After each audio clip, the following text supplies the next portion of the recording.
90 காலகட்டங்களில் சச்சின் டெண்டுல்கரை எப்படி வந்து ஒரு பெரிய இதுவா பேசினாங்களோ, அதே போல் பேசப்பட்ட ஒரு ஒரு கிரிக்கெட் பிளேயர் வினோத் காம்ப்ளி. முக்கியமான ஒரு பிளேயருங்க அது. அவருடைய ஒரு சமீபத்திய வீடியோ ஒண்ணு சோசியல் மீடியால பார்த்தப்போ ரொம்ப மனசே வலிக்க ஆரம்பிச்சுருச்சு அது. அ ஒரு ஸ்கூட்டர்லேருந்து இறங்கி வராரு. 2 காலும் வந்து நடக்க முடியாமல் தவழ்ந்தும் தவழாமலும் அவர வந்து 2 பேர் தாங்கி புடிச்சுக்கிட்டு வந்து ஏதோ ஒரு ரெஸ்டாரண்ட்டுக்குள்ளேயோ எங்கேயோ கொண்டு போய் விடுறாங்க. பெரிய வைரல் ஆச்சு. நல்லா கிரிக்கெட் ஆர்வமா விளையாடுற காலகட்டங்கள்ல வந்து பார்த்தீங்கன்னா, அந்த வினோத் காம்ப்ளியோடைய அந்த அந்த உருவம், அந்த ஸ்டைலான ஒரு பேட்டிங்கே வந்து அவ்வளோ பேருக்கு நெறைய பிடிக்கும். காரணம் என்னன்னா, ஒரு ஒரு கரீபியன் பிளேயர் மாரி இருப்பார் வந்து வினோத் காம்ப்ளி. இத தாண்டி வந்து அவருக்கு வந்து சச்சின் வந்து அவ்வளோ ஆலோசனை குடுப்பாரு. 2 பேரும் வந்தீங்கன்னா, இந்த ஃப்ரெண்ட்ஸு நெறைய படங்கள்ல சொல்லாங்க இல்லைங்களா? இந்த தளபதி படத்தில மம்முட்டி, மோகன்லால் மாரி. அப்படி ஒரு ஃப்ரெண்ட்ஸ் அது. இப்படியாப்பட்ட ஒரு நபர் ஒ ஒரு என்ன சொல்றது? ஒரு காலகட்டங்கள்ல வினோத் காம்பளிக்கு அவ்ளோ ரசிகர்கள், ஒரு உணர்ச்சி வசப்படக்கூடிய ஒரு ஒரு ஒரு பிளேயர் வந்து, சில மேட்ச்களுடைய வெற்றிக்கு அவர் காரணமா இருந்தவரு. அவருடைய சில பர்சனலான தீய பழக்கங்கள், சில ஆக்டிவிட்டீஸு, கோபம், சிலதெல்லாம் வந்து அதாவது சொல்லுவாங்க இல்லைங்களா? ஒருத்தனுக்கு ஒரு வாய்ப்பு கிடைக்கும். அந்த வாய்ப்பை அதீதமான ஒரு ஒரு விஷயங்கள்ல, அதீதமான ஒரு ஒரு அவநம்பிக்கையில், அல்லது அதீதமான ஒரு ஒரு செயலினால் அந்த வாய்ப்ப வேற விதமா மாத்திப்பாங்க. அந்த வாய்ப்ப வந்து மங்கடிச்சுருவான். அதுதான் வினோத் காம்ப்ளி பண்ண ஒரே தவறு. இன்னைக்கு அப்படியாப்பட்ட ஒரு பிளேயர் வந்து மும்பையில் உள்ள ஏதோ ஒரு ஒரு பகுதியில் அவர 2 பேர் கைத்தாங்களா, அது கூட ஒரு பெரிய ஆச்சரியமே இல்லாம அவர கொண்டு கொண்டு வந்து விடுறாங்க. அதுக்கப்புறம் இவருக்கு என்ன ப்ராப்ளங்க அப்படின்னு கேட்டது, சமீபமா அவருக்கு வந்து அ ஒரு சின்ன ஹார்ட் அட்டாக் நடந்து, அதற்கு வந்து ஒரு வைத்தியம் செய்யப்பட்டு, அதில வந்து 2 கால்கள் வந்து முடம் மாரி ஆயிடுச்சு வந்து, முடங்கி போயிடுச்சு அப்படின்னு சொல்லிட்டு இருந்தாங்க. 1988ல 2 நண்பர்கள் வினோத் காம்ப்ளி, சச்சின் டெண்டுல்கர் வந்து ஸ்கூல்ல விளையாடுற ஒரு கிரிக்கெட் பிளேயர்ஸ் வந்து. பள்ளி தோழர்கள் 2 பேரும். அப்போ 2 ஸ்கூலுக்குமான காம்படிஷன் நடக்குது வந்து. மும்பையும், பூனாவை சேர்ந்த இன்னொரு பள்ளிக்குமான ஒரு பெரிய டோர்னமெண்ட் ஒண்ணு நடக்குது. இந்த 2 பேரும் இணைஞ்சு ஓப்பனிங் பேட்ஸ்மேனா அந்த காம்படிஷன்ல அந்த பள்ளியில் நடக்கக்கூடிய அந்த போட்டியில 626 ரன் அடிக்கிறாங்க. உண்மையிலேயே மிரண்டு போயி 2 பேருக்கும் ஒரே கோச்சர். 2 பேரும் எக்காரணத்தைக் கொண்டும் இது மாரி பிரியவே கூடாதுன்றாங்க. அந்த பள்ளியில் ஆரம்பித்த அந்த நட்பு அப்படியே தொடருது வந்து அவங்களுக்கு. கிரிக்கெட்லயும் தொடருது. இங்க நான் சாதியத்த சொல்றேன்னு தவறா நினைக்க வேணாம் வந்து. கிரிக்கெட்ல வந்து மதம், சாதி இதெல்லாம் கூட இருக்குன்னு சொல்றாங்க வந்து. சச்சின் டெண்டுல்கர் வந்து ஒரு மராத்திய பிராமண குடும்பத்தை சேர்ந்தவர். வினோத் காம்ப்ளி வந்து ஒரு மராத்திய மீனவர் குடும்பத்தை சார்ந்தவர். அதெல்லாம் ஒண்ணும் விஷயமே கிடையாது. விளையாட்டு விளையாட்டா பார்க்கணும். அவன் என் நண்பன் தான் அவன்னு. சச்சின் டெண்டுல்கர் தனக்கான இடத்தை மிக சரியாக பயன்படுத்திக் கொண்டார். அமைதியா இருந்தாரு. எது ஃபோக்கஸ்ன்னு அத மட்டும் பார்த்தாரு. ஒரு ஒரு மேட்ச்சு அவர் தான் முதல்ல அறிமுகம். டெண்டுல்கர் பாகிஸ்தான்ல நடக்கிற அந்த மேட்ச்சு. பாகிஸ்தான் பிளேயர்ஸ்லாம் பேசிக்கிறாங்க. ஒரு தம்மா துண்டு பையன் வந்திருக்கிறான். ஒரு குள்ள பையன். அவன விசு விசு விசுன்னு பந்த போட்டு அவன அலற அடிங்கன்றாங்க. அதுதான் நடக்குது. எங்க பார்த்தாலும் ஒரு பக்கம் ஃபாஸ்ட் பவுலிங் பறக்குது. இங்கேயும், அங்கேயும் பறக்குது. ஆனா, அந்த முகத்தில துளி கூட பயத்த காட்டிக்கல டெண்டுல்கர். ஆனா ஆட முடியல. அது நோ பாலும் கிடையாது, ஒயிட் பாலும் கிடையாது அது. கரெக்ட்டான லைன் அண்ட் லென்த்ல வருது அந்த பாலு. ஆனா வேகம் பல கிலோமீட்டர் வேகம். வச்சு செய்யுது. உடம்புல ஏதாவது ஒரு இடத்துல பட்டுதுன்னா அவ்வளோதான் இன்ஜூரி. நேக்கா நம்ம பேட்ல படலனா கூட உடல்ல படக்கூடாது. நம்ம வந்து நேக்கா அது வேணும்னு அதோட விளைகிறார். சிரிக்கிறாங்க. எல்லாரும் வந்து சிரிக்கிறாங்க. "சோட்டா பாய்" அப்படின்னு. அதே பாகிஸ்தான் இந்தியாவுக்குள்ள வராங்க. இன்னும் ரொம்ப காலம் கூட ஆயில்ல. டெண்டுல்கர் களத்துக்குள்ள இறங்குறாரு.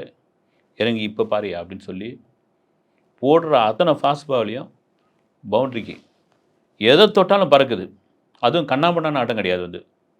அதாவது காட்டாமூட்டம் ஆட்டம்னுவாங்க. அது மாரி கிடையாது. டெண்டுல்கர் ரொம்ப ஸ்டைலிஷா, ரொம்ப டெக்னிக்கா விளையாடுறாப்ல. அதுக்கு முக்கிய காரணம் என்னன்னா, ஃபோக்கஸ். கவனம் சிதறாமை. அதை தாண்டி தன்னை என்னதான் ட்ரிகர் பண்ணாலும், அத பத்தி கோவப்படாது. ஆனா, அதுக்கு அப்படியே ஆப்போசிட் வந்து வினோத் காம்ப்ளி. நீங்க கொஞ்சம் ட்ரிகர் பண்ணிட்டீங்கன்னா, மனுஷன் வேற மாரி மாறிடுவாப்ல. கொஞ்சம் ஒரு மாரி ஒரு பவுலர் போற போக்குல போயி ஒரு கெட்ட வார்த்தை ஒண்ணு வினோத் காம்ப்ளி காதுபட சொல்லிட்டு போயினா, பேட்ட தூக்கி போடுறது. இல்லைனா கோவமாகி டென்ஷன் ஆகி அடுத்த பால் வந்து அவுட் ஆகுறது. இதை வந்து தன் நண்பருக்கு சொல்கிறாப்புல. டெண்டுல்கர் சொல்கிறார், நண்பா இதெல்லாம் வந்து கூடாது, கவனம் இதில் இருக்கணும், இந்த இடத்த பிடிக்கிறதுக்கு எவ்வளோ கஷ்டம், பிடிச்சாச்சு திரும்ப இது பண்ணோம்.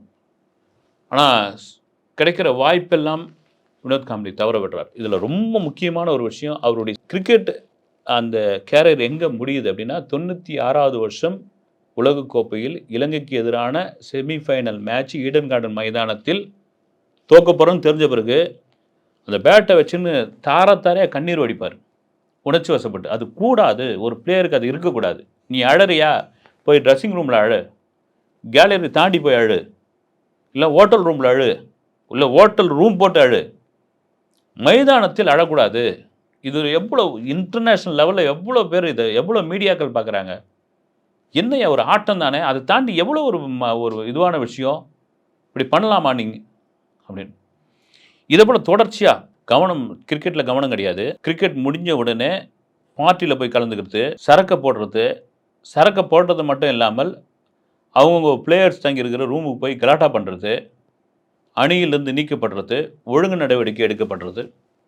இதுக்கு இடையெல்லாம் வந்து சச்சின் டெண்டுல்கர் மட்டும்தான் காப்பாற்றுறார். வந்து நண்பனுக்காக வந்து வாய்ப்பு வாங்கி கொடுக்குறார். ஒரு ஷார்ஜா மேட்ச்சு, அந்த ஷார்ஜா மேட்ச்சு ரொம்ப முக்கியமான ஒரு தொடர், அதில் வாய்ப்பு வாங்கி தராரு. இந்த முறை கரெக்டாக பண்ணுறேன் நண்பா நான் போகிறாப்புல. ஆனால் போனவுடனே அதில் சோபிக்க முடியல. 92 ஆஸ்திரேலியாவில் நடக்கிற வேர்ல்டு கப்பு, அதுக்கு முன்னாடி வந்து ஒரு பயிற்சி ஆட்டமாக ஒரு ட்ரையாங்கிள் சீரியஸ் ஒன்று நடத்துகிறாங்க. வந்து அதில் வந்து வினோத் காம்ப்ளியோடைய பேர் வந்து நீக்கப்படுது. ரொம்ப வருத்தப்படுறாப்புல. டெண்டுல்கர் சொல்கிறார், நான் இதுக்கப்புறம் ரொம்ப போராட முடியாது, நான் சொல்லி பார்க்குறேன்னு. அந்த ட்ரையாங்கிள் சீரீஸில் வந்து அதுலேயும் தோக்குறாங்க. தோற்ற போது அப்போ திரும்ப அணியை வந்து யார் இங்கேருந்து வெளியே அனுப்பலாம், உள்ளேருந்து யாரை கூப்பிடலாம் அப்படின்போது வினோத் காம்ப்ளிக்கு மறுபடியும் ஒரு பரிந்துரை செய்யப்படுகிறது. வினோத் காம்ப்ளிக்கு வந்து ஒரு சிபாரிசு மறைமுகமாக செய்கிறார் சச்சின். உள்ளே வராரு. ஆனால் ஒரு மேட்ச்சில் கூட சரியாக விளையாடலைங்க. ஆக்சுவலாக அங்கே அந்த இதில் வந்து பாகிஸ்தான் தான் கோப்பையை அடிச்சிருப்பாங்க. அதை சரியாக இது பண்ணல, திரும்ப வெளியே தூக்கி போடணும். அப்போ டெண்டுல்கர் வந்து மறுபடியும் சொல்கிறார். இது ஒரு கட்டத்துக்கு என்ன ஆகிடுது, இந்த இயலாமை, தோல்வி, கோபம் இதெல்லாம் எங்கே போய் நிற்குதுன்னா குடியின் மீது போகுது. குடிக்கிறாரு, தூக்கி வெளியே போடுறாங்க. ரஞ்சி, உள்ளூர் மேட்ச் எதுலேயுமே வந்து ஆட முடியாதுன்றாங்க. அப்புறம் திருமணம் நடக்குது, அவருக்கு ஒரு மகன். இதெல்லாம் இருக்கும்போது இந்த திருமண வாழ்க்கையிலையும் பார்த்தீங்கன்னா 2018 தன்னுடைய மனைவி ஆண்ட்ரியா மகனுடன் ஒரு ஷாப்பிங் காம்ப்ளெக்ஸுக்கு போகிறார். அவர் போனவுடனே ஒரு பாடகர், பிரபலமான பாடகருடைய தந்தை வினோத் காம்ப்ளியோடைய மனைவியை அப்படி அப்படி இப்படி தாண்டி போகும்பொழுது அவங்க திரும்பி அவங்கள பிடிச்சி சப்பு சப்புன்னு 2 அடி அடிப்பாங்க. அடித்த உடனே அந்த ஏரியாவே கை கலப்பாக மாறும். அந்த பாடகர் தந்தையுடன் வந்த சில உறவினர்கள்லாம் வந்து கை கலப்பில் எழுதுவாங்க. பெரிய விஷயமாகவும் போலீஸ் கம்ப்ளைண்ட்டாக மாறும். இப்போ போலீஸ் விசாரிக்கும் பொழுது என்ன சொல்லுவாங்க, இவர் போகும்போது என்னை ஒரு சீண்டல் சீண்டிட்டாரு அப்படின்னு. கிடையவே கிடையாது அப்படின்னு வரும். சரி, சிசிடிவி கேமரா இருக்குல்ல, அதை போட்டு பார்ப்போன்னு போட்டு பார்த்தபோது இந்த கிரிக்கெட்டில் வந்து தேடம்பேர் பார்க்குற மாதிரி தான். பார்த்தா சம்மந்தமே இல்லாமல் அந்த மாதிரி எந்த வித உரசலும் இல்லை. அவர் பாட்டுன்னு அவர் போகிறாரு, இவங்க இது பண்ணுறாங்க. ஒரு கை கூட மேலே டச் பண்ணல, ஏன் இந்த அம்மா அப்படி பண்ணுச்சு அப்படின்னு தெரியல. வினோத் காம்ப்ளிக்கும் அது புரியல. வந்து ஒரு கட்டத்துக்கு அப்புறம் இதை வந்து ரொம்ப சீரியஸாக எடுத்துக்கோனான்னு சொல்லி இரு தரப்புலையும் பஞ்சாயத்து பேசி, ஓகே நாங்கள் சமாதானமாக போகிறோம், கேஸை வாபஸ் வாங்கிக்கிறோன்னு போயாச்சு. அது புரியாத மீடியாக்கள்லாம் எழுதுகிறாங்க. வந்து ஒருவேளை ஆண்ட்ரியா வினோத் காம்ப்ளியோடைய மனைவி வினோத் காம்ப்ளி மீது உள்ள கோபத்தை இல்லை அசிங்கப்படுத்தணும் அப்படின்ற ஒரு வெறுப்பில் இந்த பொதுவெளியில் இந்த மாதிரியான ஒரு சம்பவத்தை பண்ணாங்க அப்படின்ற மாதிரி ஒரு விஷயம்லாம் போகுது. அப்புறம் 2 பேருக்குமான ஒரு சண்டையெல்லாம் வருது. ஒரு இல்லற வாழ்க்கை எப்படி சொல்கிறது பாருங்கள். அது இப்போ 2023 வினோத் காம்ப்ளி குடிச்சிட்டு தன் மனைவியை வந்து வீட்டில் போய் அங்கே இருக்கிற தட்டு, பூரிக்கட்டை இதெல்லாம் தூக்கி அடித்ததாக சொல்லி ஒரு கம்ப்ளைண்ட்டு அவருடைய மகன் போய் ஒரு இடத்துல கம்ப்ளைண்ட் பண்ணுவார். பண்ணும்போது என்ன ஆகுன்னா, ஆஹா இதுதான் பிரச்சனையா அப்படின்ற அளவுக்கு அது மாறும். வந்து மாறின பிறகு திரும்ப என்ன ஆகும், வினோத் காம்ப்ளியே வந்து ஒரு உருக்கமான ஒரு விஷயம் போட்டிருப்பார். வந்து நான் வந்து கிரிக்கெட் வாரியம் கொடுக்குற பென்ஷனில் தான் நான் வாழ்ந்துக்கிட்டு இருக்கேன், எனக்கு பெரிய வருமானம் இல்லை, கிரிக்கெட் வாரியத்துலேருந்து எனக்கு ஏதாவது ஒரு வேலை போட்டு கொடுங்க அப்படின்னு. அது கிரிக்கெட் வாரியம் ஒரு பதில் சொல்லியிருப்பாங்க. ஐயா, உங்களுக்கு வந்து எத்தனையோ வாய்ப்பு கொடுத்தோம், அதை சார்ந்து வேலையும் கொடுத்தோம், இது எல்லாம் சரியாக பண்ணவே மாட்டேன்றீங்க, நீங்கள் மறுபடியும் தண்ணி அடிக்க தான் போகிறீங்க, சரக்கு அடிக்க தான் போகிறீங்க, உங்ககிட்ட வந்து அந்த ஒழுங்கினமே இல்லை, நீங்கள் வந்து தவறாக நடந்துக்கிறீங்க, அதனால் இது வாய்ப்பே இல்லை ராஜா அப்படின்னு சொல்லி ஓரம் கட்டிடுறாங்க. இந்த குடி தான், இந்த அழுத்தம் தான் ஒரு நல்ல மனிதனை, ஒரு நல்ல பிளேயரை எப்படியாப்பட்ட ஒரு நிலைமைக்கு மாத்திருக்கு பாருங்க. ஒருவேளை சச்சின் டெண்டுல்கருடைய ஆலோசனை கேட்டு அவரை மாதிரியே ஒரு ஃபோக்கஸ் பண்ணி என்னதான் ஆகுதோ சரி, வெற்றியோ தோல்வி எல்லாத்தையும் சமநிலையில் எடுத்துப்போம், யாரையும் பகச்சிக்குவானான்னு ஒரு மனநிலையில் வினோத் காம்ப்ளி இருந்திருந்தால் சச்சினோடு சேர்ந்து இன்றைக்கும் அவர் ரிட்டையர்ட் ஆகி ஒரு பயிற்சியாளராகவோ, ஒரு வர்ணனையாளராகவோ, இல்லது வேறொரு நாட்டுக்கு ஒரு பயிற்சியாளராகவோ நிச்சயமாக இருந்திருப்பார். அவர் சில அகாடமிலாம் வச்சு பயிற்சியெல்லாம் கொடுத்துருப்பாரு. அதான் காலமும் சூழ்நிலையும் ஒரு மனிதனை எப்படி மாற்றும்ட்டு இதுலேயே நம்ம தெரிஞ்சுக்கலாம். அடுத்த வீடியோவில் சந்திக்கிறேன். நன்றி.